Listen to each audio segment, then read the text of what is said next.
Jésus a-t-il vraiment fondé une église? Spinoza révèle comment la théologie a transformé son message. Dans le traité théologico-politique, chapitre 7, j'ai écrit « La parole de Dieu ne se révèle pas par un certain nombre de livres, mais par une idée simple de la pensée divine révélée aux prophètes. » Je suis Baruch Spinoza, et aujourd'hui, je veux partager avec vous une vérité que l'humanité a tenté de supprimer pendant des siècles. Une vérité qui a coûté mon excommunication, ma solitude et presque ma vie. Regardons ensemble derrière le voile de la théologie institutionnelle pour découvrir ce que Jésus de Nazareth a réellement enseigné et comment ses paroles ont été systématiquement déformées pour servir les intérêts du pouvoir ecclésiastique. Vous pensez connaître le christianisme? Laissez-moi vous montrer comment tout ce que vous croyez sur Jésus et l'Église a été construit sur des fondations philosophiquement fragiles et historiquement contestables. Si vous cherchez une vérité philosophique authentique qui dérange et qui libère simultanément, inscrivez-vous à cette chaîne et activez les notifications. Mais voici la question qui va nous occuper pendant les prochaines heures. Jésus de Nazareth a-t-il réellement voulu fonder une institution ecclésiastique hiérarchique avec des prêtres, des dogmes, des sacrements et un pouvoir temporel? Ou bien est-ce que tout cela représente une trahison monumentale de son enseignement original? Permettez-moi d'être direct avec vous. Ce que je vais révéler aujourd'hui ne plaira pas aux autorités religieuses, ne confortera pas les croyants dans leur certitude confortable et remettra en question tout ce que vous avez appris au catéchisme. Mais pourquoi devrais-je vous dire cela? Pourquoi est-ce important?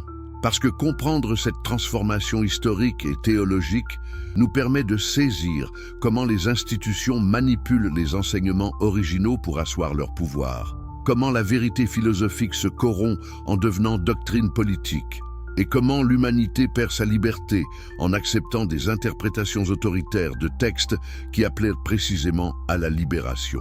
Quand j'ai vécu au XVIIe siècle à Amsterdam, après avoir été excommunié de la communauté juive en 1656, j'ai consacré ma vie à comprendre comment les religions organisées utilisent la superstition pour contrôler les masses.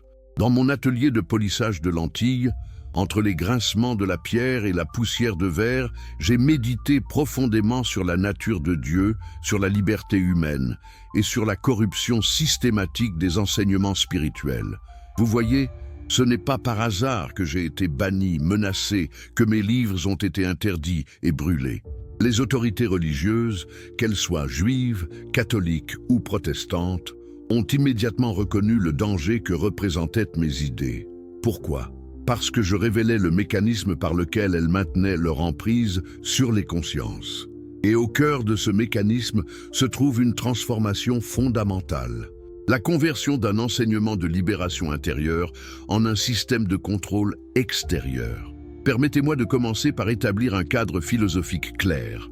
Dans l'éthique, partie 1, proposition 15, j'ai démontré que tout ce qui est en Dieu, et rien ne peut être ni être conçu sans Dieu. Sans cette conception de Dieu comme substance unique et infinie, identique à la nature elle-même, Deus sive natura, Dieu ou la nature, représente une rupture radicale avec le Dieu anthropomorphique des religions organisées. Ce Dieu que j'ai révélé ne pense pas, ne planifie pas, ne récompense pas, ne punit pas, et certainement ne fonde pas d'églises institutionnelles avec des hiérarchies complexes et des rituels élaborés. Comprenez-vous l'implication de cette idée? Si Dieu est la nature elle-même, éternelle et infinie, alors tous les attributs personnels que les religions lui attribuent sont des projections anthropomorphiques, des superstitions destinées à maintenir les fidèles dans la crainte et la dépendance vis-à-vis des autorités religieuses. Mais revenons à Jésus. Qui était cet homme? Dans le traité théologico-politique, chapitre 1, j'ai expliqué que les prophètes étaient doués d'une imagination particulièrement vive, mais non d'un esprit plus parfait. Jésus de Nazareth appartenait à cette tradition prophétique juive qui appelait les gens à une transformation intérieure, à une relation directe et personnelle avec ce qu'il appelait le royaume de Dieu.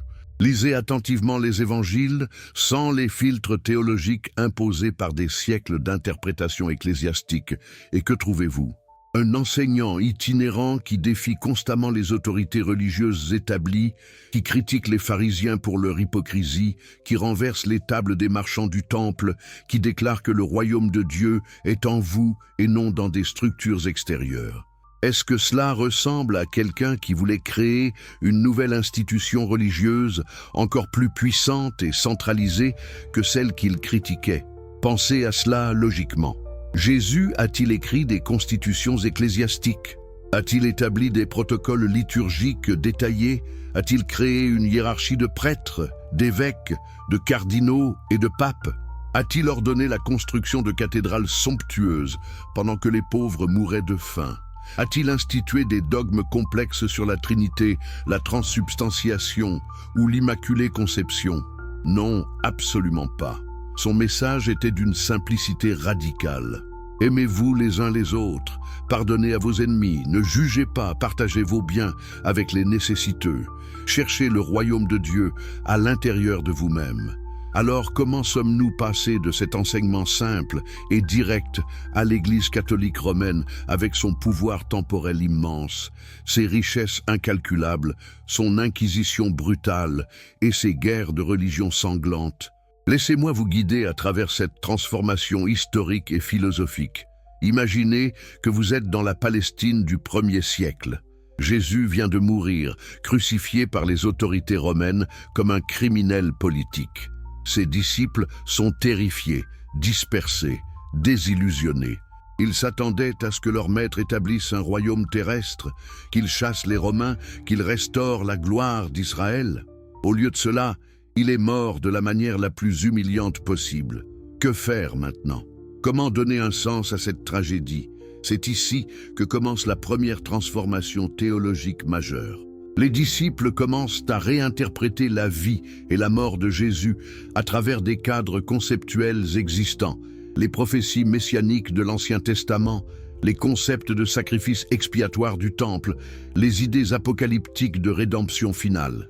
Progressivement, le prophète humain devient le Messie divin, l'enseignant devient le sauveur, l'échec apparent devient le plan divin de rédemption cosmique. Mais pourquoi cette transformation était-elle nécessaire? Dans le traité théologico-politique, chapitre 5, j'ai analysé comment les cérémonies n'ont aucune valeur par elles-mêmes et ne servent qu'à maintenir l'ordre dans la société.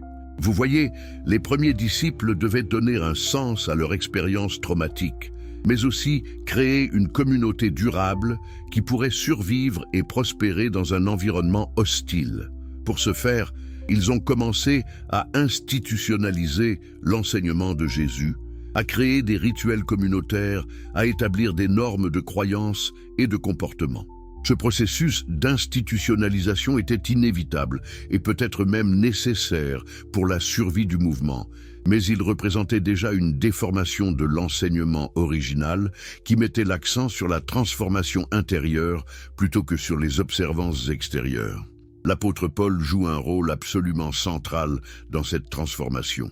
Paul, qui n'a jamais rencontré Jésus de son vivant, qui a d'abord persécuté les chrétiens avant sa conversion dramatique sur le chemin de Damas, devient le principal architecte de la théologie chrétienne. Dans ses épîtres, Paul développe des concepts théologiques complexes sur le péché originel, la rédemption par la foi, la justification par la grâce, la nature divine du Christ. Ces idées, bien que brillantes philosophiquement, s'éloignent considérablement de l'enseignement simple et éthique de Jésus. Paul transforme un mouvement de réforme juive en une religion universelle accessible aux non-juifs. Mais en faisant cela, il introduit des éléments philosophiques grecs et des structures théologiques qui n'existaient pas dans l'enseignement original. Est-ce que Paul trahit Jésus ? Ou est-ce qu'il adapte intelligemment le message pour le rendre viable dans un nouveau contexte culturel? Cette question nous amène au cœur du problème philosophique. Peut-on transmettre une vérité spirituelle à travers des institutions humaines sans la corrompre? Dans l'éthique, partie 4, proposition 67, j'ai affirmé que l'homme libre ne pense à rien moins qu'à la mort, et sa sagesse est une méditation non de la mort, mais de la vie.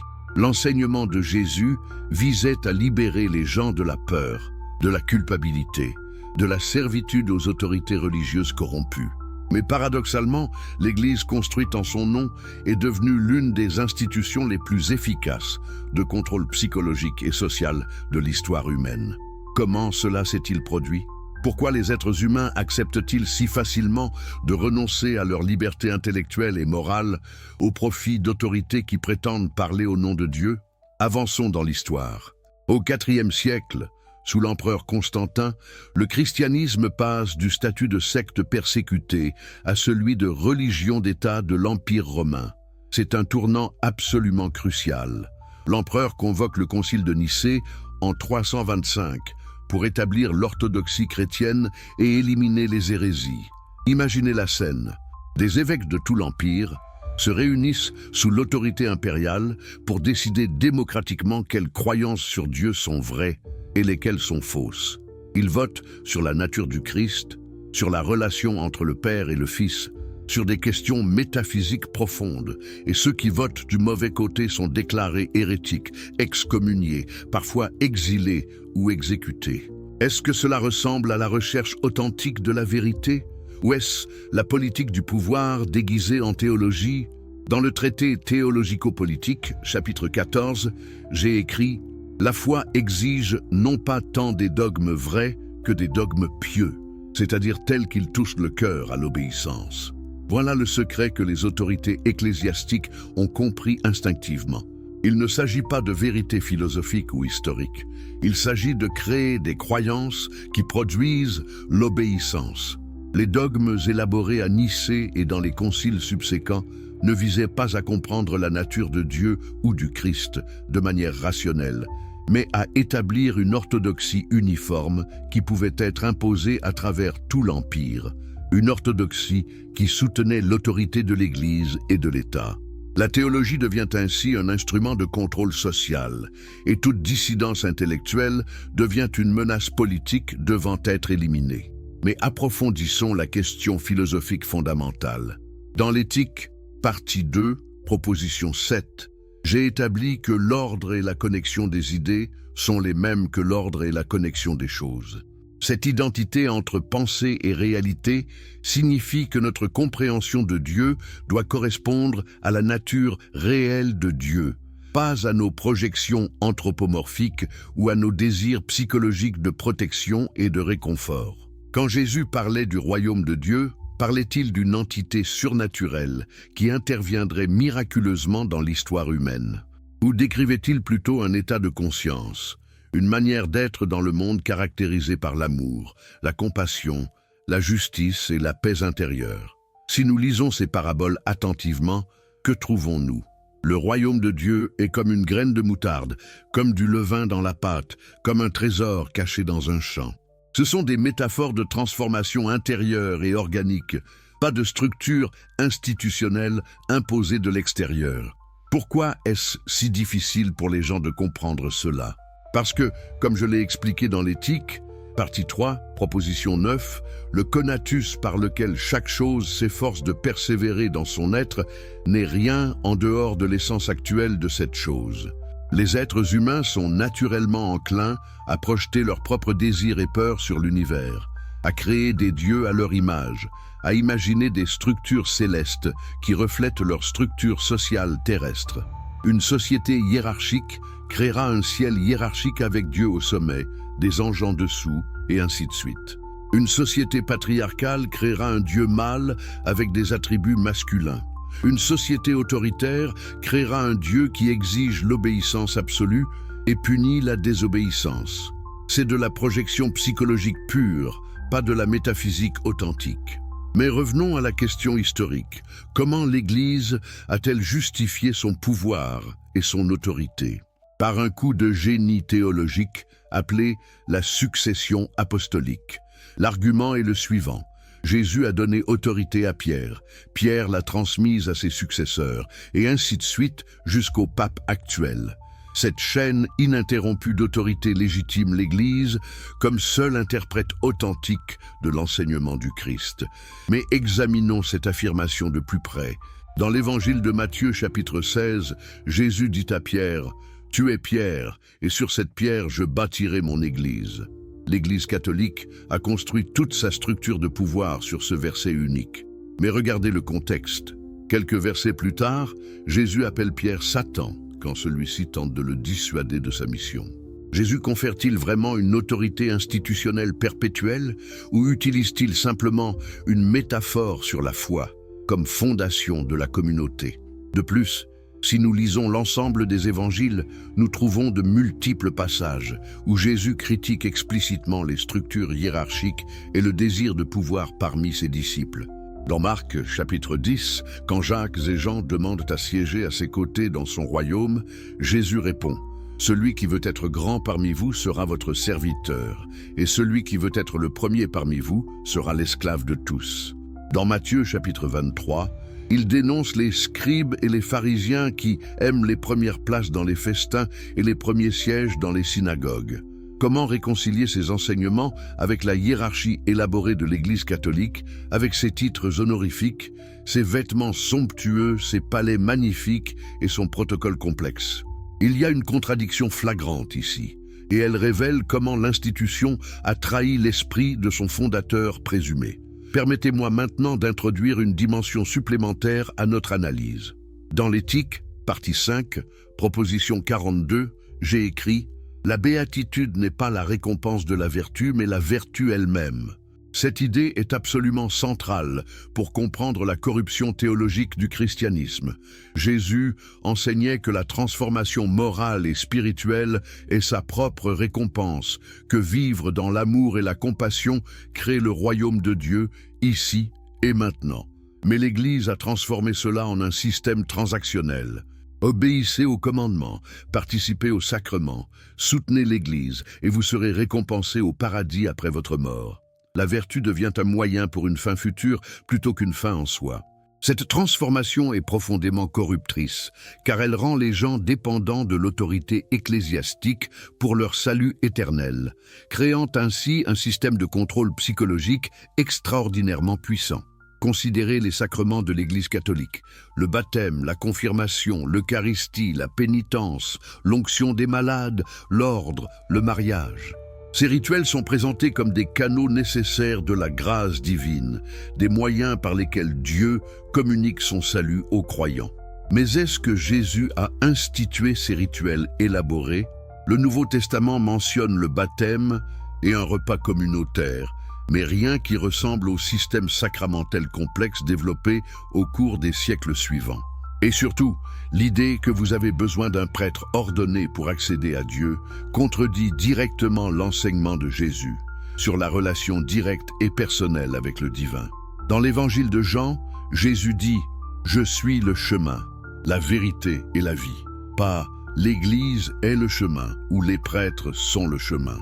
La médiation institutionnelle représente une usurpation de ce qui devrait être une expérience spirituelle, directe et personnelle. Approfondissons maintenant notre compréhension philosophique en examinant la nature de la foi telle que l'Église l'a définie. Dans le traité théologico-politique, chapitre 13, j'ai analysé comment la foi consiste à penser de Dieu et du prochain des choses qui, si elles sont ignorées, suppriment nécessairement l'obéissance. Notez bien cette formulation. La foi n'est pas définie comme la recherche de la vérité ou la compréhension rationnelle de la nature de Dieu, mais comme l'acceptation de certaines croyances qui produisent l'obéissance. L'Église a développé des dogmes de plus en plus complexes, non pas pour éclairer les fidèles sur la nature de la réalité, mais pour tester leur soumission à l'autorité ecclésiastique. Croyez-vous en la transsubstantiation, l'idée que le pain et le vin deviennent littéralement le corps et le sang du Christ? Cela défie toute observation sensorielle et toute compréhension rationnelle, mais précisément pour cette raison, c'est un test parfait de soumission intellectuelle. Si vous pouvez croire cela malgré l'évidence de vos sens et de votre raison, alors vous pouvez croire n'importe quoi que l'Église vous ordonne de croire. Cette dynamique révèle quelque chose de profondément troublant sur la nature de la religion organisée. Dans l'éthique, partie 4, proposition 63, J'ai démontré que celui qui est conduit par la crainte et fait le bien pour éviter le mal n'est pas conduit par la raison. L'Église a systématiquement utilisé la peur comme instrument de contrôle. Peur de l'enfer, peur de la damnation éternelle, peur de l'excommunication, peur du péché mortel. Cette peur paralyse la capacité de raisonner librement et de rechercher authentiquement la vérité. Au lieu de cela, elle produit une conformité anxieuse et une dépendance psychologique vis-à-vis de l'autorité religieuse. Jésus a-t-il prêché par la peur? Lisez les évangiles. Son message central était l'amour, le pardon, la libération. Même ses avertissements sur le jugement visaient à appeler les gens à la transformation morale, pas à les terroriser dans la soumission. Examinons maintenant un aspect particulièrement révélateur de cette transformation théologique, le développement de la doctrine du péché originel. Cette idée, élaborée principalement par Augustin d'Hippone au IVe siècle, affirme que tous les êtres humains naissent dans un état de péché à cause de la transgression d'Adam et Ève dans le jardin d'Éden. Nous héritons de leur culpabilité et sommes donc par nature corrompus et méritant la damnation, à moins d'être sauvés par la grâce de Dieu transmise à travers les sacrements de l'Église.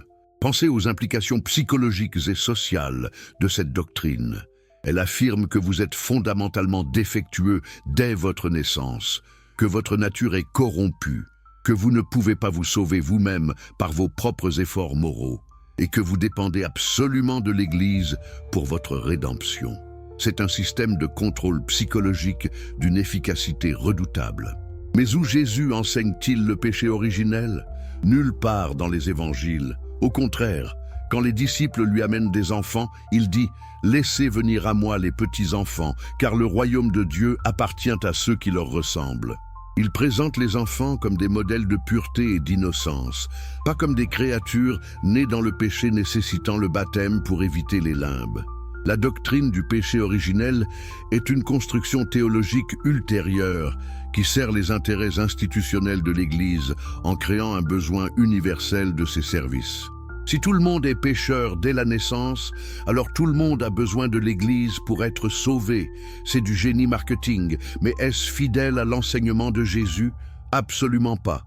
Dans l'Éthique, partie 4, préface, j'ai écrit « La perfection et l'imperfection ne sont en réalité que des modes de pensée, c'est-à-dire des notions que nous formons du fait que nous comparons entre eux les individus de même espèce ou de même genre. Cette observation est cruciale pour comprendre l'erreur fondamentale de la théologie du péché. L'Église présente le péché comme une réalité ontologique, un défaut dans l'être lui-même. Mais en réalité, le bien et le mal, la perfection et l'imperfection sont des jugements que nous portons en comparant les actions aux standards que nous avons établis. Il n'y a pas de corruption métaphysique de la nature humaine. Il y a des actions qui augmentent notre puissance d'agir et notre joie, ce que j'appelle le bien, et des actions qui diminuent notre puissance d'agir et notre joie, ce que j'appelle le mal. Cette compréhension naturaliste de l'éthique libère les gens de la culpabilité névrotique et de la dépendance vis-à-vis des autorités religieuses. Mais les autorités religieuses ne veulent pas de cette libération. Dans le traité théologico-politique, chapitre 15, j'ai observé que ceux qui veulent enlever aux hommes la liberté de dire ce qu'ils pensent travaillent efficacement à leur enlever la liberté de penser. Le contrôle de la pensée commence par le contrôle de la parole et de l'expression. L'Église a compris cela depuis le début. C'est pourquoi elle a établi l'index des livres interdits, censurant toute littérature qui pourrait encourager la pensée indépendante.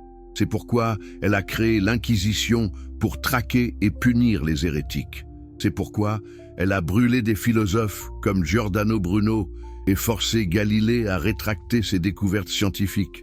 L'Église ne peut tolérer la libre enquête intellectuelle, car la libre enquête révèle inévitablement les contradictions et les manipulations sur lesquelles son pouvoir est construit. Permettez-moi de partager avec vous une expérience personnelle.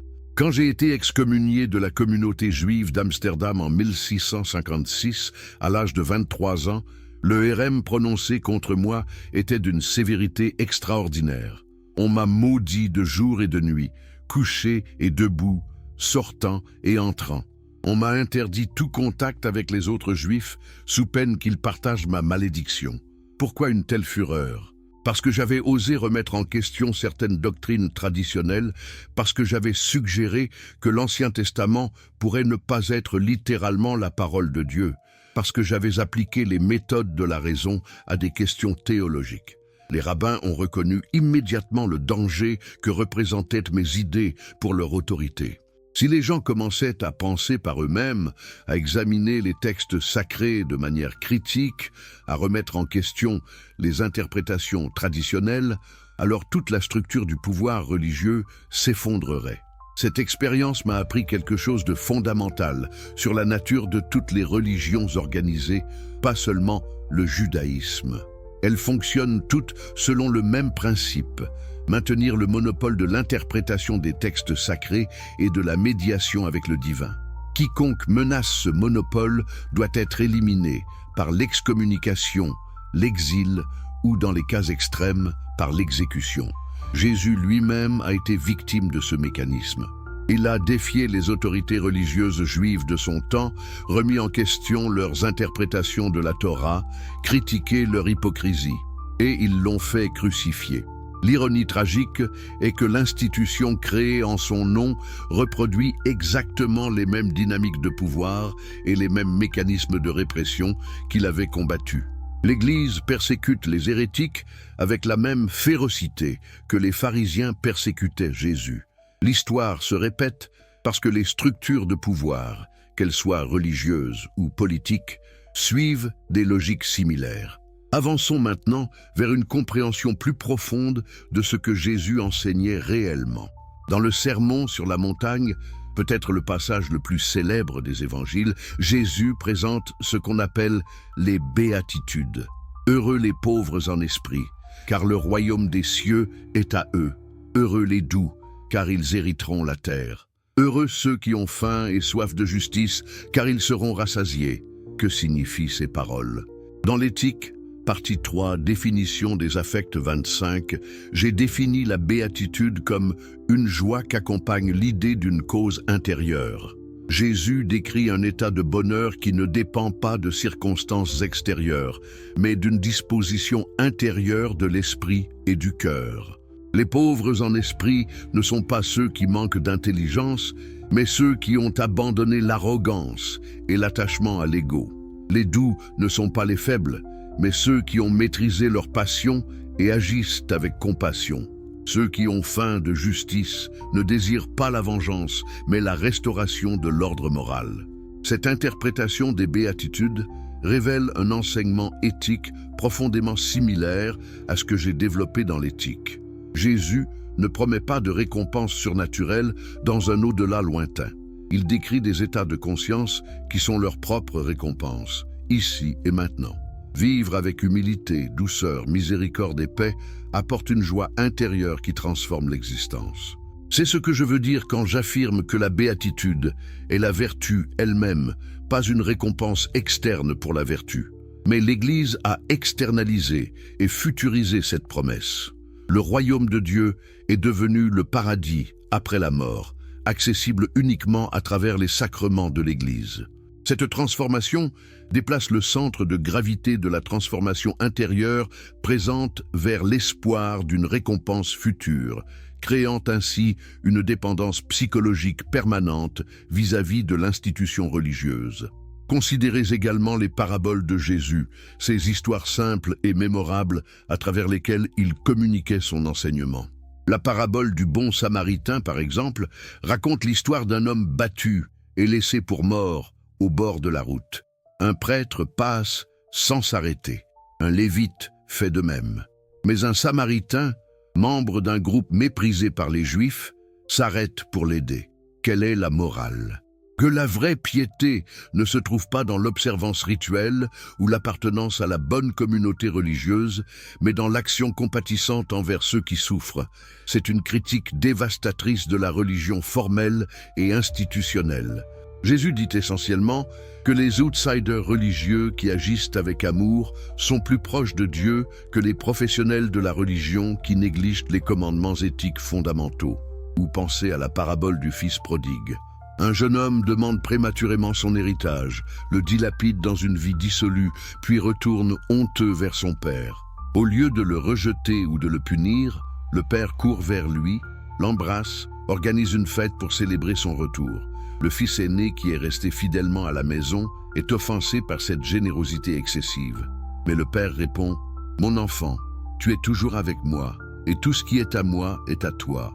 Mais il fallait faire la fête et se réjouir, parce que ton frère était mort et il est revenu à la vie. » Cette histoire révèle une conception de Dieu radicalement différente de celle promue par l'Église.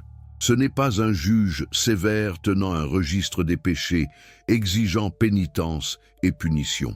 C'est un parent aimant qui accueille inconditionnellement ceux qui reviennent vers lui, qui célèbre la transformation plutôt que de punir l'erreur passée. Mais l'Église a besoin d'un Dieu juge pour maintenir son système de contrôle. Si le pardon divin est gratuit et inconditionnel, alors pourquoi auriez-vous besoin de prêtres, de confesseurs, de pénitence, d'indulgence ? Le système sacramentel entier s'effondre si vous prenez au sérieux la parabole du fils prodigue. C'est pourquoi l'Église, tout en racontant ces histoires, les interprète d'une manière qui préserve son rôle de médiatrice nécessaire. Le fils prodigue ne peut revenir au Père qu'à travers l'Église. Le bon samaritain exemplifie la charité chrétienne qui doit être cultivée à travers les enseignements de l'Église. Les interprétations ecclésiastiques domestiques et neutralisent systématiquement le caractère radical et subversif des enseignements originaux de Jésus. Dans l'Éthique, partie 2, proposition 40, Scolie 2, j'ai distingué 3 genres de connaissances. Le premier est la connaissance par ouï-dire ou par expérience vague. Le deuxième est la raison qui comprend les choses à travers leurs causes.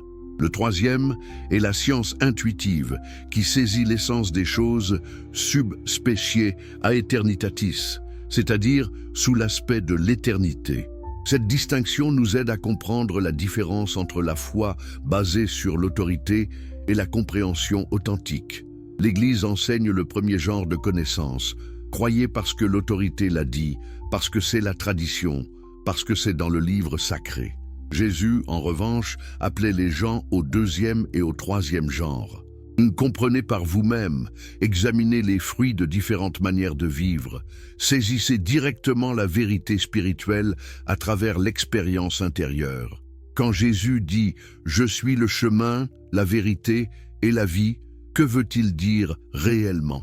L'Église interprète cela comme une affirmation de l'exclusivité religieuse. Seuls ceux qui croient en Jésus peuvent être sauvés. Mais considérez une interprétation alternative. Jésus, ayant atteint un état de conscience élevé à travers sa pratique spirituelle, incarne la vérité qu'il enseigne. Il est devenu le chemin qu'il décrit, vivant dans une union complète avec ce qu'il appelle le Père. Quand il dit « Le Père et moi sommes un », il ne fait pas une déclaration métaphysique sur sa nature divine unique, mais décrit un état d'union mystique que tout être humain peut potentiellement atteindre. C'est pourquoi il dit également « Vous ferez des œuvres plus grandes que celles-ci », promettant à ses disciples qu'ils peuvent eux aussi réaliser cette union divine. Cette interprétation est conforme à ce que j'ai enseigné dans l'Éthique, partie 5, proposition 36, Scolie.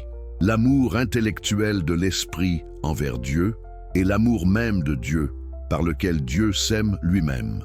Dans l'état de conscience le plus élevé, la distinction entre le soi individuel et Dieu disparaît.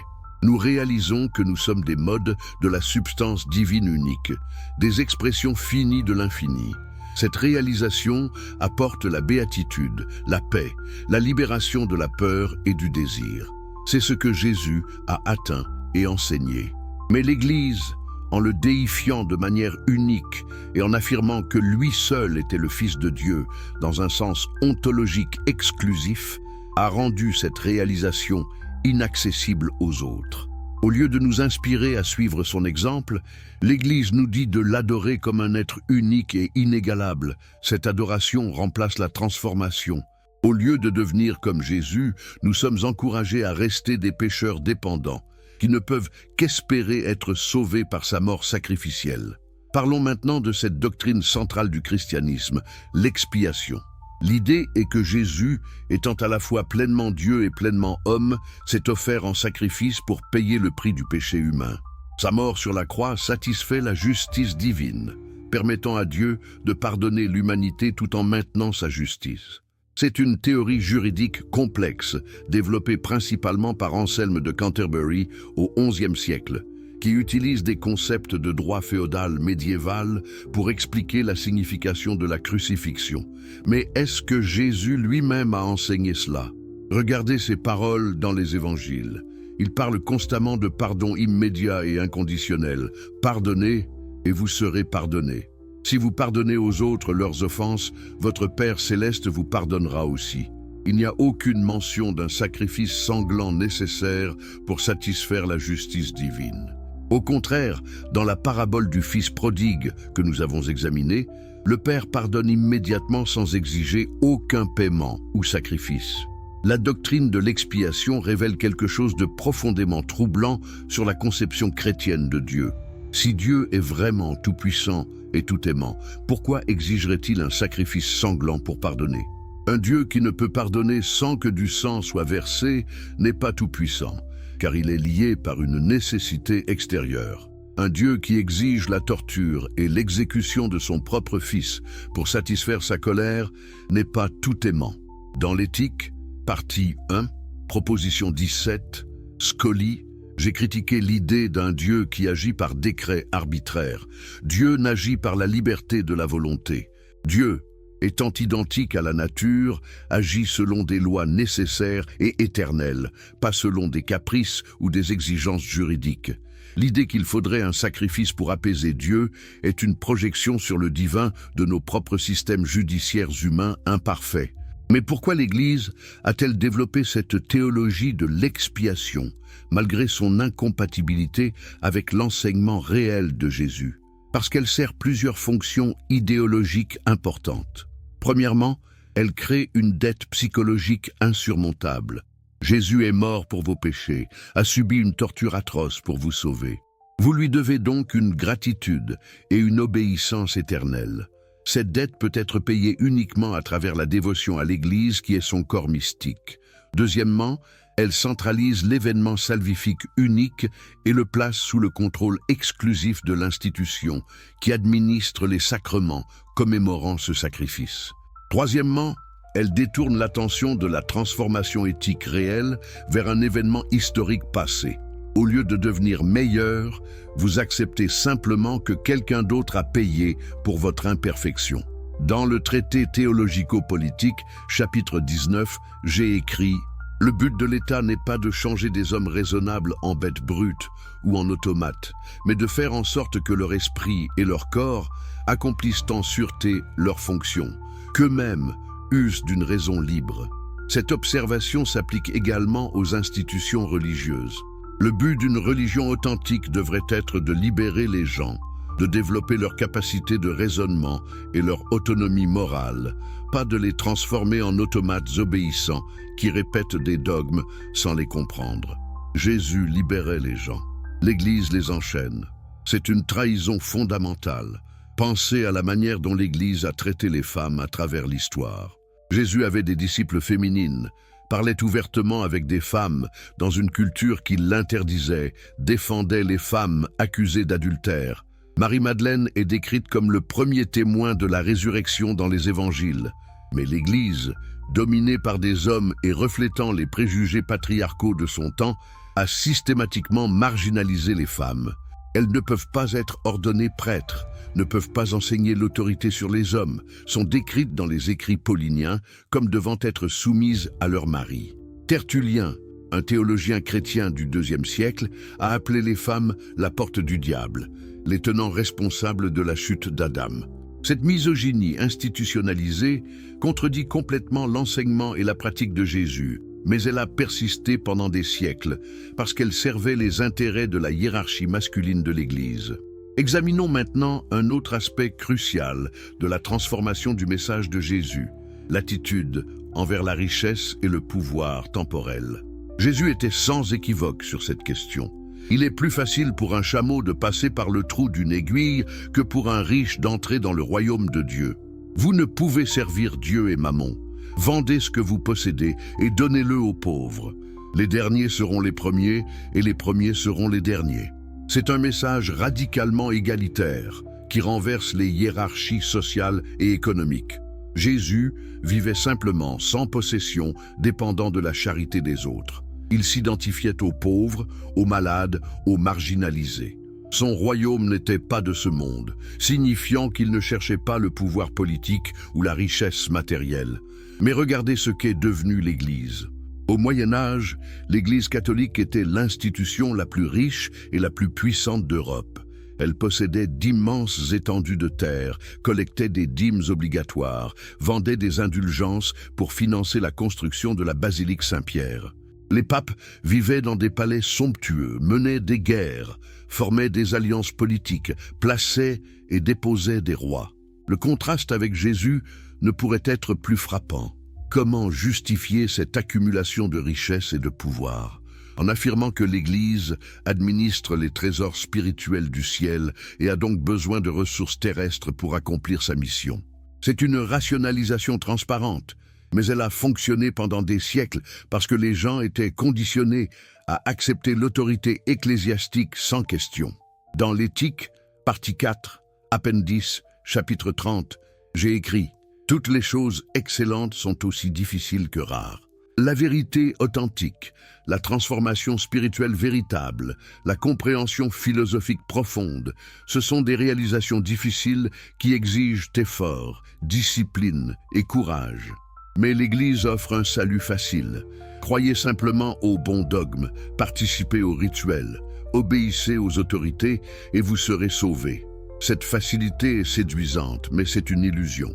Elle ne produit pas de transformation réelle, seulement conformité extérieure et anxiété intérieure. Le vrai travail spirituel que Jésus enseignait, se connaître soi-même, maîtriser ses passions, cultiver l'amour et la compassion, est difficile et n'offre aucun raccourci institutionnel. Permettez-moi maintenant de vous révéler une connexion fascinante entre la philosophie de Spinoza et certains aspects méconnus de l'enseignement de Jésus qui suggèrent une continuité plus profonde qu'on ne le pense généralement. Dans l'évangile de Thomas, un texte gnostique découvert à Nag Hammadi en 1945, Jésus dit « Le royaume du Père est étendu sur la terre et les hommes ne le voient pas ». Cette déclaration résonne profondément avec ma conception de Deus sive natura. Jésus ne parle pas d'un royaume surnaturel à venir, mais d'une réalité présente que les gens ne perçoivent pas en raison de leur aveuglement spirituel. C'est exactement ce que j'enseigne. Dieu n'est pas un être transcendant séparé de la création, mais la nature elle-même dans son infinité et son éternité. Voir Dieu partout, c'est voir la nature subspéciée aeternitatis, sous l'aspect de l'éternité. Dans le même évangile, Jésus dit « Si vous amenez au jour ce qui est en vous, ce que vous avez vous sauvera. Si vous n'avez pas cela en vous, ce que vous n'avez pas en vous, vous tuera. » Cette affirmation extraordinaire place la source du salut à l'intérieur de l'individu, pas dans une institution externe ou un médiateur. C'est précisément mon enseignement sur le conatus, l'effort par lequel chaque être s'efforce de persévérer dans son être et d'augmenter sa puissance d'agir.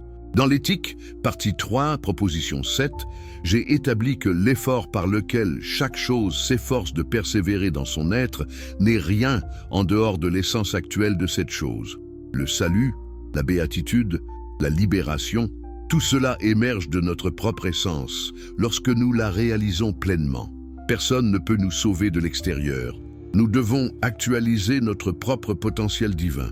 Pourquoi l'Église a-t-elle rejeté l'évangile de Thomas et d'autres textes gnostiques, les déclarant hérétiques? Parce qu'ils minent l'autorité institutionnelle en plaçant le pouvoir spirituel directement entre les mains des individus. Le gnosticisme enseigne que chacun peut atteindre la gnose, la connaissance directe du divin, sans médiation ecclésiastique. C'est une menace existentielle pour toute institution religieuse qui fonde son pouvoir sur le monopole de l'accès à Dieu. Les conciles du IVe siècle, en établissant le canon du Nouveau Testament, ont soigneusement sélectionné les textes qui soutenaient l'autorité institutionnelle et excluent ceux qui la sapaient. C'était un acte politique déguisé en discernement spirituel. Considérez également l'enseignement de Jésus sur le jugement. Dans l'évangile de Jean, il dit « Je ne juge personne. Si quelqu'un entend mes paroles et ne les garde pas, ce n'est pas moi qui le juge, car je suis venu non pour juger le monde, mais pour sauver le monde. » Cette attitude de non-jugement est radicalement différente de l'image du Christ comme juge au dernier jugement promu par l'Église. Jésus rejette le rôle de juge, affirmant que ses enseignements eux-mêmes révèlent la vérité et que chacun est libre d'accepter ou de rejeter cette vérité. C'est une position profondément respectueuse de la liberté humaine. Mais l'Église a besoin d'un Christ juge pour maintenir son système de récompense et de punition. Elle a donc transformé le prophète de l'amour inconditionnel en un juge redoutable qui sépare les moutons des boucs, les élus des damnés. Dans l'Éthique, partie 4, proposition 46, j'ai écrit « Qui vit sous la conduite de la raison s'efforce autant qu'il peut de compenser la haine, la colère, le mépris, etc. d'autrui envers lui par l'amour et la générosité. » Cette éthique de la générosité et du pardon correspond exactement à ce que Jésus enseignait. Aimez vos ennemis, faites du bien à ceux qui vous haïssent, bénissez ceux qui vous maudissent, priez pour ceux qui vous maltraitent. C'est une éthique extraordinairement difficile, qui exige une maîtrise complète de nos réactions émotionnelles instinctives. Mais elle représente le plus haut niveau de développement moral et spirituel. L'Église a préservé ces paroles dans ses textes sacrés, mais les a rarement pratiquées dans son histoire institutionnelle. Au contraire, elle a brûlé des hérétiques, mené des croisades, béni des armées et persécuté sans merci ceux qui osaient la défier. Approfondissons maintenant notre compréhension de la relation entre la philosophie et la théologie. Dans le traité théologico-politique, j'ai consacré des chapitres entiers à démontrer que la raison et la foi appartiennent à des domaines séparés et ne devraient pas empiéter l'une sur l'autre. La foi concerne l'obéissance et la piété, tandis que la raison concerne la vérité et la compréhension. Cette distinction nous aide à comprendre la différence entre la foi basée sur l'autorité et la compréhension authentique. L'Église veut que vous croyiez sans comprendre, que vous acceptiez sans questionner, que vous obéissiez sans raisonner. Mais Jésus, dans ses enseignements, appelait constamment les gens à examiner, à réfléchir, à discerner. Vous reconnaîtrez l'arbre à ses fruits, disait-il. C'est un appel à l'évaluation rationnelle basée sur les conséquences observables, pas à l'acceptation aveugle d'affirmations dogmatiques. Comment donc réconcilier ce Jésus qui encourage le discernement critique avec l'Église, qui exige la soumission intellectuelle inconditionnelle? La réponse est simple et dérangeante. On ne peut pas les réconcilier. Ce sont deux projets fondamentalement incompatibles. Jésus cherchait à libérer les consciences, l'Église cherche à les contrôler. Jésus enseignait la relation directe avec le divin. L'Église insiste sur sa médiation nécessaire. Jésus vivait dans la pauvreté et l'humilité. L'Église accumule richesse et pouvoir. Jésus pardonnait sans condition. L'Église établit des conditions élaborées pour le pardon. Jésus accueillait les pécheurs et les marginaux. L'Église les condamne et les exclut. La discontinuité est totale, et c'est précisément pourquoi l'Église doit constamment réinterpréter et obscurcir les textes évangéliques pour masquer cette contradiction. Examinons maintenant un autre mécanisme théologique par lequel l'Église a consolidé son pouvoir, la doctrine de l'infaillibilité papale. Cette doctrine, formellement proclamée au premier concile du Vatican en 1870, affirme que lorsque le pape parle ex cathedra sur des questions de foi et de morale, il est préservé de l'erreur par l'Esprit Saint. Pensez aux implications philosophiques extraordinaires de cette affirmation. Un être humain faillible devient infaillible dans certaines circonstances spécifiques. Comment est-ce possible? Quel mécanisme métaphysique pourrait produire une telle transformation? Et surtout, comment pouvons-nous vérifier cette affirmation? Si le pape déclare quelque chose d'infaillible, mais que cette déclaration contredit la raison, l'observation empirique ou même les enseignements antérieurs de l'Église, comment résolvons-nous ce conflit? Dans le traité théologico-politique, chapitre 11, j'ai écrit « Celui qui a l'autorité suprême, qu'il soit un seul homme, ou plusieurs, ou tous, a le droit souverain d'imposer toutes les lois qu'il veut. Cette observation sur le pouvoir politique s'applique également au pouvoir religieux. L'infaillibilité papale n'est pas une vérité métaphysique révélée, c'est une revendication politique conçue pour clore définitivement tous les débats et toutes les contestations. Si le pape est infaillible, alors discuter ses décisions devient non seulement inutile mais hérétique. C'est le totalitarisme intellectuel parfait, déguisé en don surnaturel. Et notez bien que cette doctrine n'a été formellement établie qu'au XIXe siècle, après plus de 18 siècles de christianisme. Pourquoi si tard? Parce que le pouvoir de l'Église était menacé par les Lumières, par la montée de la pensée scientifique et critique, par les mouvements nationalistes qui défiaient l'autorité papale. L'infaillibilité était une tentative désespérée de réaffirmer un pouvoir en déclin. Jésus a-t-il enseigné l'infaillibilité de quiconque? Au contraire, il a constamment mis en garde contre le fait de placer sa confiance dans les autorités religieuses humaines. Ne donnez à personne sur la terre le nom de Père, car un seul est votre Père, celui qui est dans les cieux. Ne vous faites pas non plus appeler Maître, car un seul est votre Maître, le Christ. Ces paroles interdisent explicitement les titres honorifiques et les revendications d'autorité spirituelle supérieure que l'Église a systématiquement cultivées. Le pape se fait appeler Saint-Père, directement en contradiction avec ce commandement de Jésus. Les cardinaux et les évêques portent des titres élaborés et exigent des marques de déférence. Toute la hiérarchie ecclésiastique est construite sur un principe que Jésus a explicitement rejeté. Permettez-moi maintenant de connecter ces observations historiques et théologiques à des questions philosophiques plus profondes sur la nature de la vérité et de l'autorité.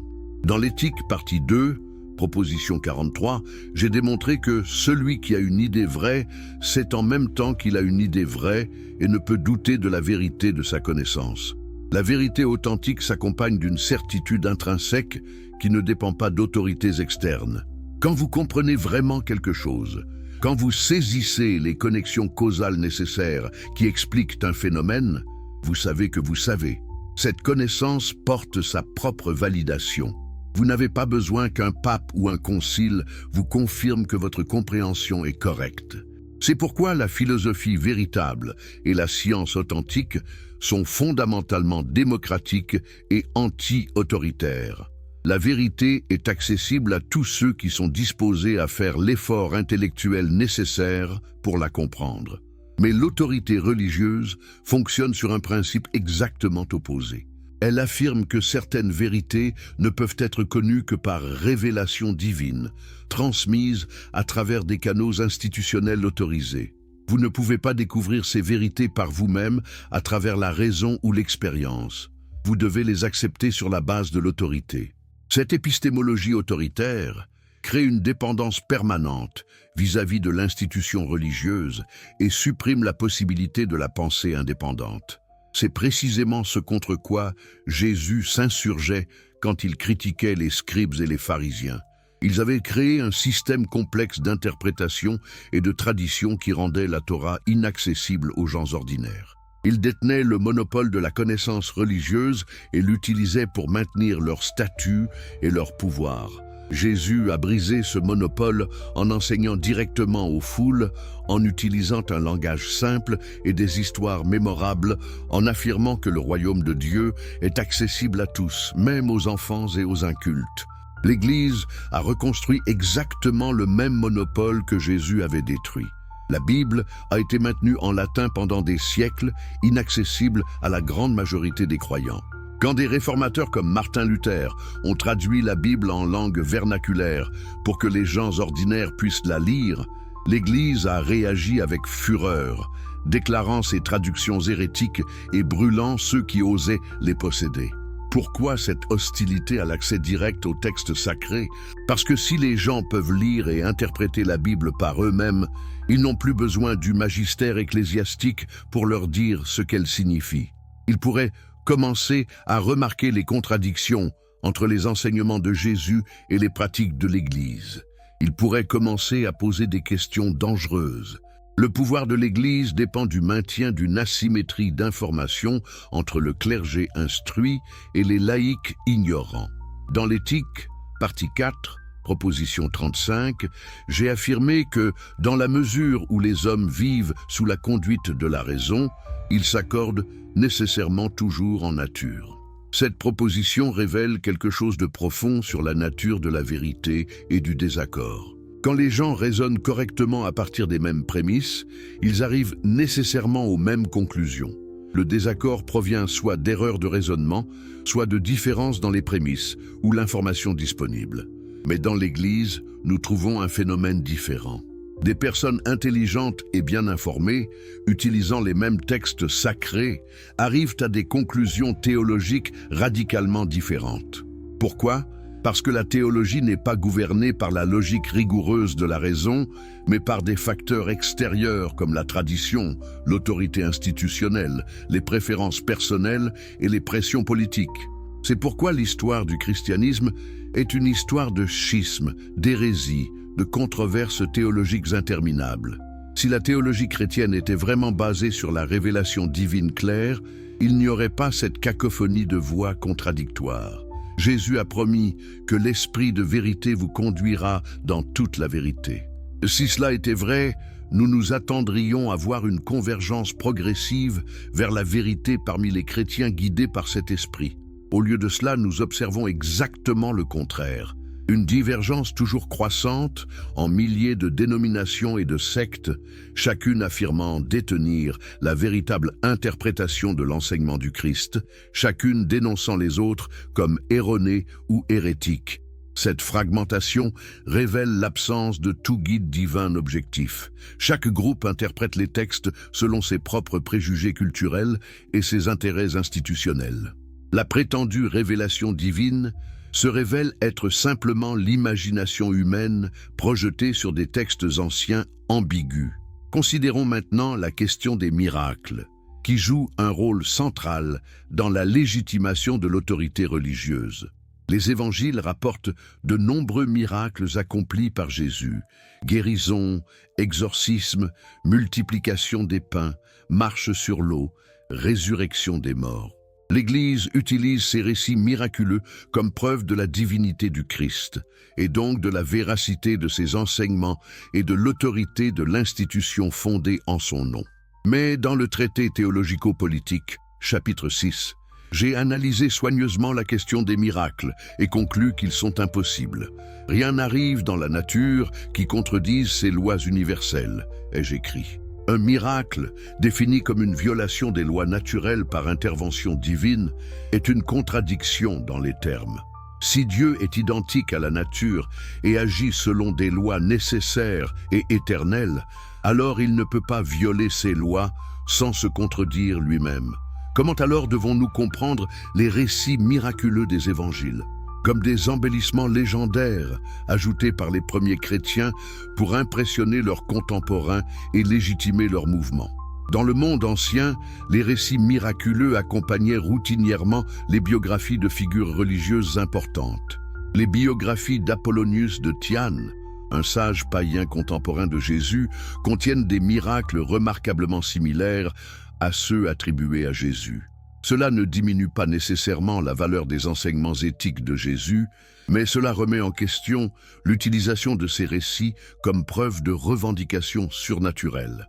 Si nous évaluons Jésus par ses enseignements plutôt que par les légendes qui l'entourent, nous trouvons un sage moral profond dont les intuitions sur la nature humaine et la vie éthique restent précieuses.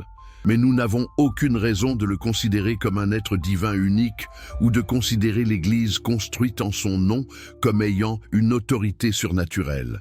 L'Église, bien sûr, ne peut pas accepter cette interprétation naturaliste des miracles car toute sa structure d'autorité en dépend.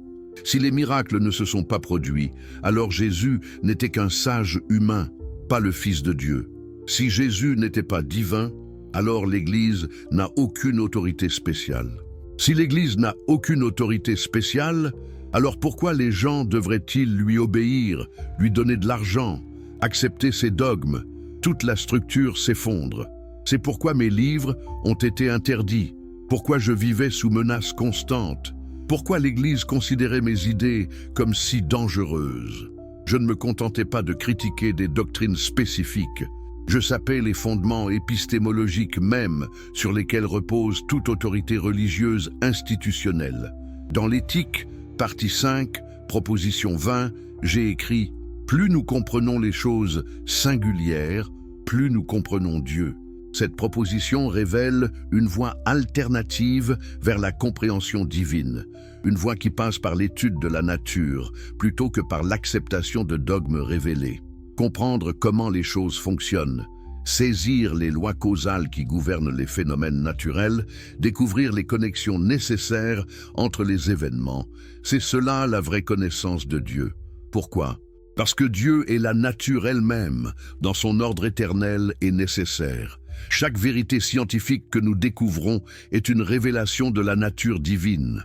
Chaque loi naturelle que nous formulons est une expression de l'essence de Dieu. Cette conception transforme radicalement notre compréhension de la spiritualité.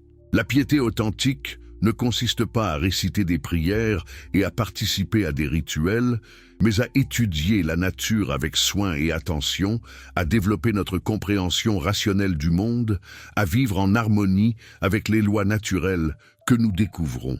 Est-ce que cette conception était étrangère à Jésus? Je ne le crois pas. Quand il enseignait en paraboles tirées de la nature, le semeur et les graines, la vigne et les sarments, les oiseaux du ciel et les lys des champs, il encourageait les gens à observer attentivement le monde naturel et à y discerner des vérités spirituelles. Considérez les lys des champs comme ils croissent, disait-il. C'est un appel à l'observation contemplative de la nature. Les lys ne travaillent pas, ne s'inquiètent pas, et pourtant ils sont magnifiquement vêtus. Quelle est la leçon? Que la nature elle-même révèle l'abondance divine, que nous pouvons apprendre la confiance et la paix en observant comment les processus naturels fournissent ce qui est nécessaire. Jésus utilisait la nature comme son texte sacré, pas des livres saints ou des traditions rabbiniques. En cela, il anticipait ma propre approche naturaliste de la compréhension divine. Mais l'Église a éloigné les gens de la nature, créant une dichotomie artificielle entre le naturel et le surnaturel, entre le profane et le sacré. Le monde naturel est devenu un royaume déchu, corrompu par le péché transitoire et sans valeur réelle. La vraie réalité est le royaume surnaturel du ciel, accessible uniquement après la mort et uniquement à ceux qui sont sauvés par l'Église. Cette dichotomie a des conséquences catastrophiques. Elle justifie l'exploitation et la destruction de la nature, puisque ce monde n'est qu'un terrain d'essai temporaire pour l'au-delà. Elle aliène les gens de leur propre corps, présentés comme des sources de tentation et de péché plutôt que comme des expressions de la divinité naturelle.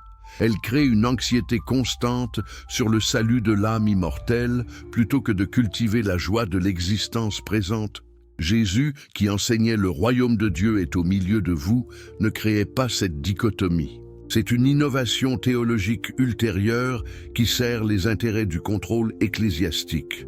Approfondissons maintenant notre compréhension de la relation entre l'éthique de Jésus et l'éthique que j'ai développée dans mon système philosophique. Dans l'éthique, partie 4, proposition 18, Scoli, j'ai écrit « Le désir qui naît de la joie est, toute chose égale d'ailleurs, plus fort que le désir qui naît de la tristesse. » Cette observation psychologique profonde explique pourquoi une éthique basée sur la peur et la culpabilité est finalement inefficace pour produire une transformation morale authentique. L'Église, en utilisant la menace de l'enfer et la culpabilité du péché comme motivation principale, produit une conformité extérieure anxieuse plutôt qu'une bonté intérieure joyeuse. Les gens agissent moralement, non pas parce qu'ils comprennent et aiment la vertu, mais parce qu'ils ont peur des conséquences de l'immoralité. Cette motivation négative produit une moralité fragile qui s'effondre dès que la surveillance externe est absente. Jésus, en revanche, enseignait une éthique positive, basée sur l'amour et la joie. Je vous ai dit ces choses afin que ma joie soit en vous et que votre joie soit parfaite. Un nouveau commandement je vous donne, aimez-vous les uns les autres comme je vous ai aimés. L'amour et la joie sont des affects actifs qui augmentent notre puissance d'agir. Quand nous agissons par amour, nous ne sacrifions pas notre bien-être pour celui des autres.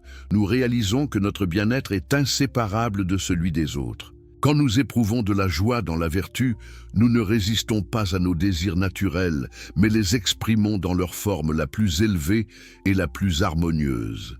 C'est exactement ce que j'enseigne dans l'éthique.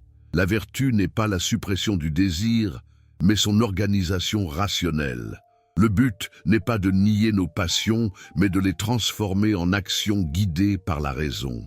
Mais comment l'Église a-t-elle traité les désirs et les passions humaines, avec suspicion, répression et condamnation? Le corps est présenté comme l'ennemi de l'âme. Les désirs sexuels sont intrinsèquement pécheurs, sauf dans le contexte étroit du mariage hétérosexuel procréatif. Le plaisir est suspect, le bonheur terrestre est une tentation dangereuse. Les ascètes qui se flagellent, jeûnent jusqu'à l'émaciation, vivent dans la solitude et la privation, sont élevés comme des saints. Cette éthique de la mortification contredit complètement l'enseignement de Jésus qui mangeait et buvait avec les pécheurs, qui assistait aux fêtes de mariage, qui était accusé d'être un mangeur et un buveur. Jésus célébrait la vie incarnée, ne la rejetait pas. Mais l'Église, influencée par le dualisme platonicien et le mépris gnostique pour la matière, a créé une spiritualité déconnectée du corps et hostile à la vie terrestre. Dans l'éthique, partie 3, proposition 59, j'ai démontré que, parmi tous les affects qui se rapportent à l'esprit en tant qu'il agit, il n'en est aucun qui ne se rapporte à la joie ou au désir. Et tous les affects actifs, ceux qui découlent de notre propre nature rationnelle plutôt que de causes externes, sont positifs. La tristesse, la culpabilité, la honte, ces affects ne peuvent jamais être actifs, mais sont toujours des passions, des états où nous sommes affectés par des causes extérieures de manière diminuante. Une éthique authentique doit donc cultiver la joie et le désir rationnel, pas la tristesse et la culpabilité. Jésus comprenait cela intuitivement. Son message était libérateur, joyeux, affirmatif de la vie. « Je suis venu pour qu'ils aient la vie et qu'ils l'aient en abondance. » L'Église a transformé cette promesse d'abondance vitale en une promesse d'abondance dans l'au-delà, reléguant la vie présente à un état de privation nécessaire. Examinons maintenant la question cruciale de la liberté humaine. Un domaine où mes enseignements divergent apparemment des croyances religieuses conventionnelles, mais s'accordent profondément avec l'esprit de l'enseignement de Jésus. Dans l'éthique partie 2, proposition 48, j'ai affirmé qu'il n'y a pas de volonté libre dans l'esprit. Cette déclaration a scandalisé mes contemporains et continue de troubler beaucoup de lecteurs. Mais comprenez bien ce que je nie. Je ne nie pas que nous prenons des décisions ou que nous délibérons. Je nie que ces décisions soient libres au sens où elles pourraient être autrement, toutes choses étant égales par ailleurs. Chaque décision que nous prenons est déterminée par notre nature, notre compréhension, nos affects à ce moment précis. Nous ne pouvons pas choisir autrement que nous ne le faisons étant donné qui nous sommes et ce que nous comprenons à ce moment. Mais alors, quelle liberté reste-t-il? Dans l'éthique, partie 5, proposition 4, Scoli, j'explique, nous souffrons dans la mesure où nous sommes une partie de la nature qui ne peut se concevoir par soi sans les autres parties. Notre servitude provient de notre dépendance vis-à-vis de causes externes que nous ne comprenons pas et ne contrôlons pas. La liberté, alors, n'est pas la capacité de faire des choix indéterminés, mais la compréhension des causes qui nous déterminent. Plus nous comprenons pourquoi nous agissons comme nous le faisons, plus nous sommes libres, même si nos actions restent déterminées.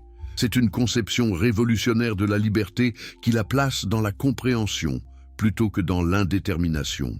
Jésus enseignait-il cette conception de la liberté? Je crois que oui, bien qu'exprimée différemment. La vérité vous rendra libre, disait-il. Pas le choix arbitraire, pas la volonté indéterminée, mais la vérité, la compréhension. Libre de quoi? Quiconque commet le péché est esclave du péché, explique-t-il. Nous sommes esclaves de nos passions, de nos désirs mal compris, de nos affects réactifs. La liberté vient de la compréhension de ces mécanismes et de la transformation qui en résulte. Quand Jésus parle de naître de nouveau, d'avoir un cœur nouveau, d'être transformé par le renouvellement de l'esprit, il décrit exactement ce que j'appelle le passage de la servitude des passions à la liberté de la raison. Ce n'est pas une intervention surnaturelle miraculeuse, mais un processus naturel de croissance psychologique et spirituelle basé sur la compréhension croissante de soi et du monde. L'Église, cependant, a besoin de la doctrine du libre arbitre pour justifier son système de punition et de récompense. Si les gens n'ont pas de libre arbitre, comment peuvent-ils être tenus moralement responsables de leurs actions? Comment Dieu peut-il justement les punir en enfer pour des actions qu'ils ne pouvaient pas s'empêcher de commettre? La doctrine du libre arbitre résout ce problème théologique en affirmant que les gens choisissent librement de pécher ou de faire le bien et sont donc justement récompensés ou punis selon leur choix. Mais cette solution crée d'autres problèmes philosophiques insolubles. Si le libre arbitre existe, comment Dieu peut-il être omniscient et connaître l'avenir? Si Dieu connaît déjà tous nos choix futurs, en quel sens sont-ils libres? Les théologiens ont tordu leur esprit pendant des siècles, essayant de réconcilier la prescience divine avec le libre arbitre humain, sans jamais arriver à une solution satisfaisante. Ma solution dissout le problème plutôt que de le résoudre. Il n'y a pas de libre arbitre au sens métaphysique incompatibiliste. Il n'y a pas de Dieu personnel omniscient qui connaît et planifie l'avenir. Il y a seulement la nature, agissant selon des lois nécessaires et éternelles, et nous sommes des parties de cette nature. Notre liberté consiste dans notre compréhension de notre place dans cet ordre naturel et dans l'alignement de nos actions sur cette compréhension. C'est une liberté réelle et atteignable, contrairement à la liberté métaphysique impossible postulée par la théologie traditionnelle. Et ironiquement, c'est précisément la liberté que Jésus enseignait quand il parlait de connaître la vérité et d'être libéré par elle. Permettez-moi maintenant de partager avec vous une autre expérience personnelle qui illustre le coût de la pensée indépendante face à l'autorité religieuse. Après mon excommunication, j'ai vécu dans une solitude relative, maintenue financièrement par mon travail de polissage de lentilles et intellectuellement par une correspondance avec d'autres esprits libres à travers l'Europe. En 1573, j'ai reçu une offre de professorat à l'université de Heidelberg du prince Charles-Louis, électeur palatin. C'était une opportunité extraordinaire pour quelqu'un dans ma position. Mais la lettre contenait une condition. Je devais m'abstenir de perturber la religion publiquement établie. J'ai décliné l'offre. Pourquoi?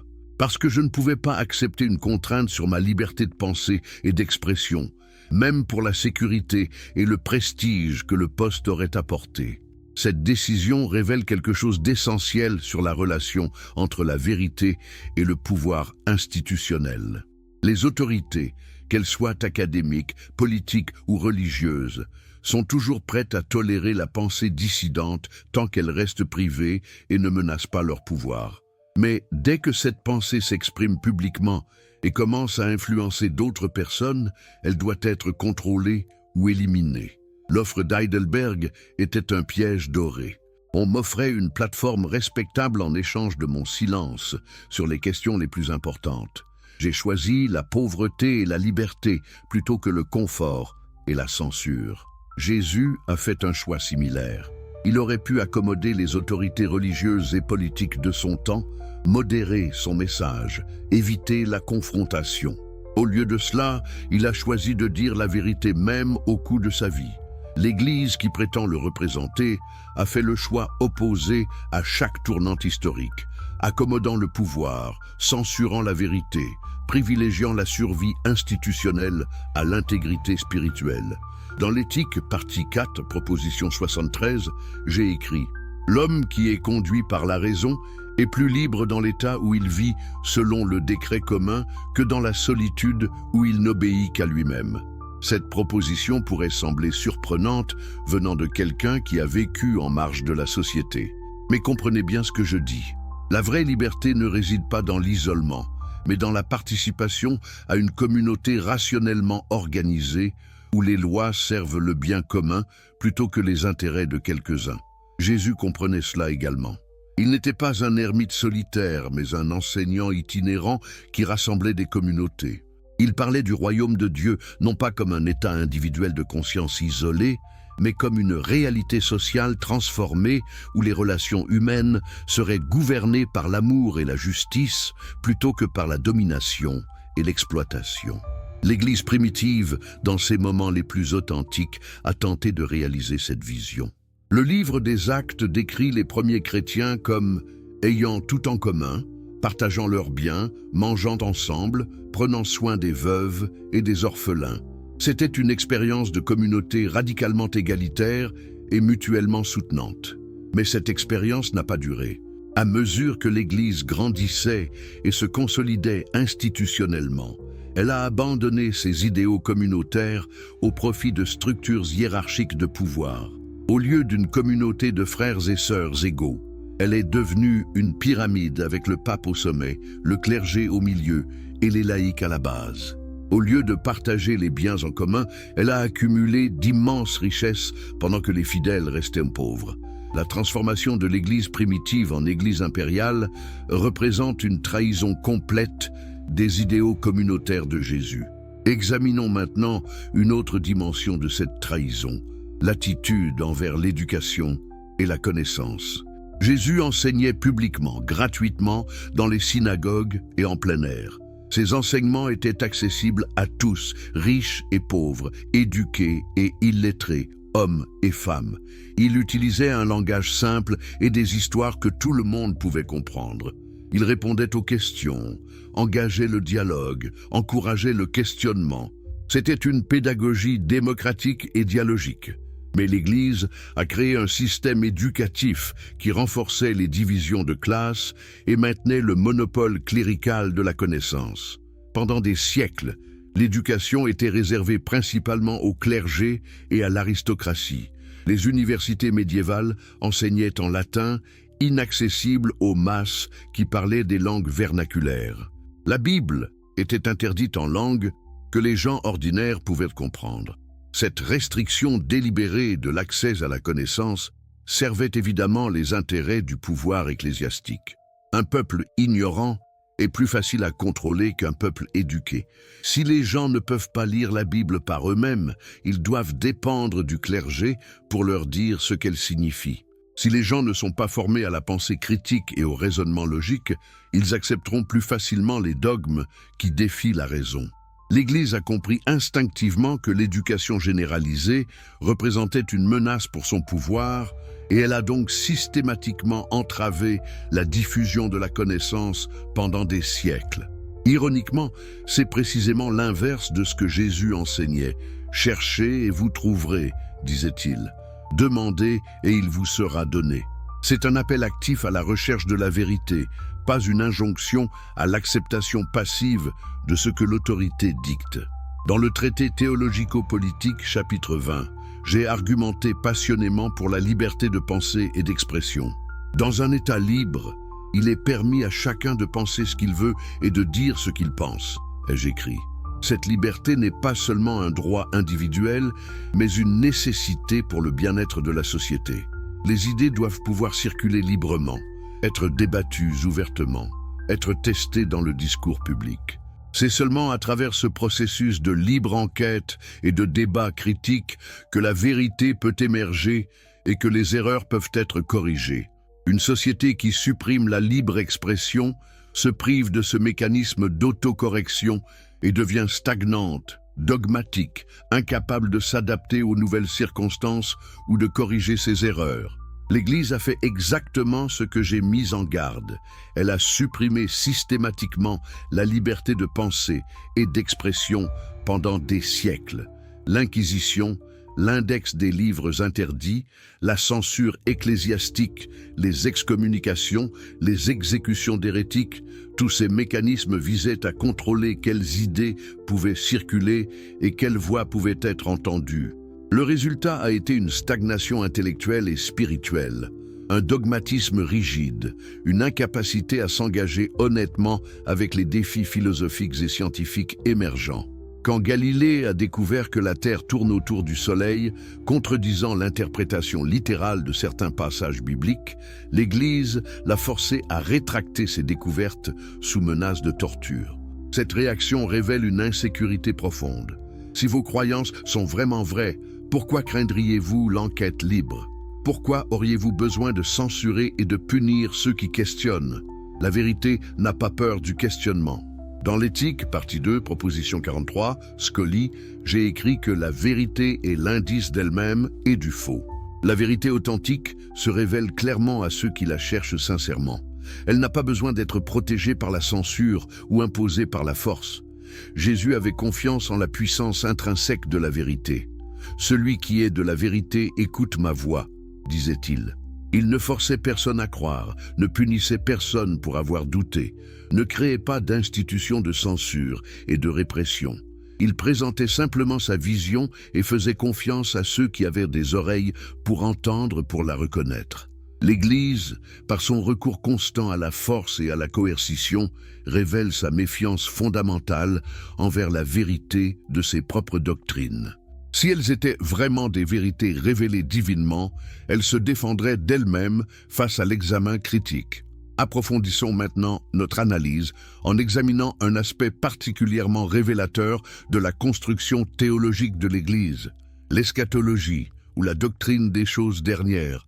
Jésus parlait fréquemment du royaume de Dieu comme imminent. En vérité, je vous le dis, il y en a quelques-uns de ceux qui sont ici qui ne goûteront pas la mort avant d'avoir vu le royaume de Dieu venu avec puissance. C'était clairement une prophétie apocalyptique concernant l'avenir proche. Mais ce royaume n'est jamais venu, du moins pas de la manière que Jésus et ses premiers disciples l'anticipaient. Les Romains n'ont pas été renversés. Le temple n'a pas été restauré. L'ordre du monde n'a pas été transformé miraculeusement. Cette prophétie non accomplie a créé une crise théologique majeure pour les premiers chrétiens. Comment expliquer que Jésus, qu'ils considéraient comme le Messie divin, s'était trompé sur quelque chose d'aussi fondamental? La solution théologique a été de réinterpréter le royaume de Dieu comme une réalité spirituelle intérieure plutôt qu'un événement historique externe. Le royaume de Dieu est au milieu de vous. Un verset qui à l'origine pourrait avoir signifié « est parmi vous ». Dans le sens de présent dans la communauté, a été réinterprété comme « est à l'intérieur de vous », dans un sens psychologique. Et progressivement, l'attente apocalyptique immédiate a été reportée à un avenir indéfini. La parousie, le retour glorieux du Christ, est toujours à venir, mais jamais maintenant. Cette stratégie de report a permis à l'Église de survivre à l'échec de la prophétie apocalyptique, mais au coup de transformer fondamentalement le message de Jésus. Un enseignant apocalyptique qui promettait une transformation immédiate du monde est devenu le fondateur d'une institution permanente qui administre la grâce en attendant un avenir lointain. Dans le traité théologico-politique, chapitre 2, j'ai analysé comment les prophètes hébreux utilisaient des images et des métaphores adaptées à la compréhension de leur audience. Jésus faisait la même chose. Quand il parlait du royaume de Dieu venant avec puissance, il utilisait le langage apocalyptique familier à ses auditeurs juifs du 1er siècle. Mais ce langage était métaphorique, pointant vers une vérité plus profonde sur la transformation de la conscience et de la société. L'erreur de ses disciples et de l'Église subséquente était de prendre ces métaphores littéralement, de les transformer en prédictions historiques concrètes. Quand ces prédictions ne se sont pas réalisées, au lieu de reconnaître l'erreur et de revenir au sens métaphorique original, l'Église a créé des théologies de plus en plus complexes pour expliquer le retard, reportant indéfiniment l'accomplissement des promesses. Cette dynamique révèle quelque chose d'essentiel sur la fonction psychologique de l'eschatologie dans la religion organisée. En plaçant l'accomplissement final dans un avenir lointain ou dans un au-delà, l'Église maintient les fidèles dans un état permanent d'attente et de dépendance. La satisfaction est toujours différée, la promesse jamais pleinement réalisée. Cela crée un manque permanent que seule l'Église peut prétendre combler. Si le royaume de Dieu était pleinement réalisable ici et maintenant à travers la transformation personnelle et communautaire, comme Jésus semblait l'enseigner dans certains de ses dits, alors les gens n'auraient pas besoin de l'Église pour accéder à ce royaume. Mais en le plaçant toujours au-delà de la portée immédiate, l'Église se rend indispensable en tant que gardienne des clés du royaume futur. Dans l'Éthique, partie 5, proposition 23, j'ai écrit « L'esprit humain ne peut être absolument détruit avec le corps, mais il en subsiste quelque chose qui est éternel. » Cette affirmation énigmatique a été diversement interprétée, certains y voyant une doctrine de l'immortalité personnelle, d'autres une version subtile de la mortalité. Ma véritable intention était de distinguer entre les aspects temporels et éternels de notre être. Dans la mesure où nous comprenons les choses sub specie aeternitatis, sous l'aspect de l'éternité, cette compréhension participe à l'éternité de Dieu. Ce n'est pas que notre personnalité individuelle continue après la mort corporelle, mais que la vérité que nous avons comprise et les idées adéquates que nous avons formées font partie de l'intellect infini de Dieu et sont donc éternelles.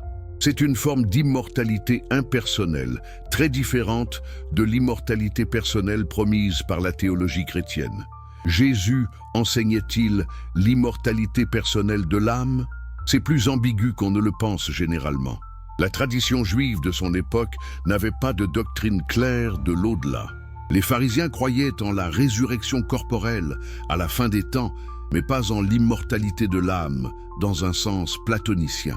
Quand Jésus parlait de vie éternelle, parlait-il d'une continuation post-mortem de la conscience personnelle ou d'une qualité de vie présente, caractérisée par la connexion avec le divin éternel?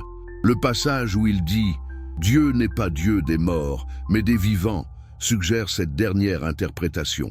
Abraham, Isaac et Jacob sont vivants, non pas parce que leurs âmes personnelles survivent quelque part, mais parce qu'ils vivent dans la mémoire divine éternelle et que leur relation avec Dieu transcende les limites temporelles.